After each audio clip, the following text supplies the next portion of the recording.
So iOS 18 has just officially came out in a beta form, and let's go and take a look at it on the iPhone XR and see if it's worth installing. I will tell you right now though, this update is not worth installing at all. I would not recommend installing it whatsoever, at least right now. When it officially comes out, maybe, but as of right now, I wouldn't really recommend it. But it is actually still a very interesting update, to say the least. Now, this update did come out to a size that was pretty big. It was about, what was it, 6.24 gigabytes on this particular iPhone. This and my iPhone XS Max took the longest to install. I kept getting paused updates, I don't know why, but eventually I was able to go ahead and install it. Now, one of the biggest improvements and changes within this particular update is basically within the home screen. Now, we have the ability within our home screen to actually move around our applications wherever we want to. So if we want, we can go and place our applications like right here if we want, or we can place it right here, and we can change it and place it wherever we want to, including the widgets, which is really cool. But we also have the ability of editing our particular app icons and tinting the colors. So in the top left, we can go and basically click on the top left corner, and we can go and click Customize. And what we can do here is we can go and change up the way these colors are kind of presented. So we can go and change it to like a dark mode if we want to, or a light mode right here if we want. Or we can even make them a large icon, or we can even go ahead and tint these colors by coming into here and tinting them just like this. So it's very cool. You have that ability now within iOS 18, and I think it's a really cool option. Again, am I going to be using it all the time? Probably not, but it is a really cool thing we have doing, or that we have the option of doing. On top of that, our control center has now switched up a little bit too. So it's completely different now. It looks the same, but if you swipe through, you can see you have like different pages of your particular, thing, which is pretty crazy. So if you swipe all the way down, you'll get into your toggles. Swipe all the way up, you'll get into this particular panel here. And you can customize these panels by clicking on the top left corner right up here. Getting into this particular panel, you can go and basically tap into an empty spot if you want to, and you can just really do whatever you want to here, which is really cool.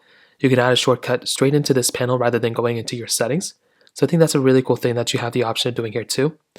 Now another cool thing that I still haven't figured out how to do, but you have the option of locking your applications on your particular iPhone. So you can lock an application, so if you hand your phone to somebody, you can lock it there too. You can also hide applications on your iPhone right inside of it by this hidden folder right here.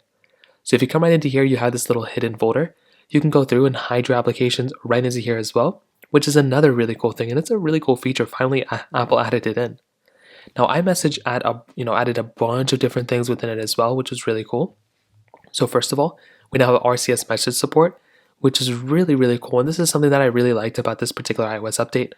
Our tapbacks, or our emoji tapbacks, usually when you hold down a particular app icon, you can see this is basically what it would look like. It would look like this, but not as bright and vivid. Apple changed it up a little bit. They now gave us the ability of adding any emoji that we want to by tapping here, and that in and of itself is another really cool thing that we have here as well. You can also schedule messages within iMessage as well to send later. You can add a ton of other effects within this particular panel too, and this in and of itself is another really cool thing going on here as well.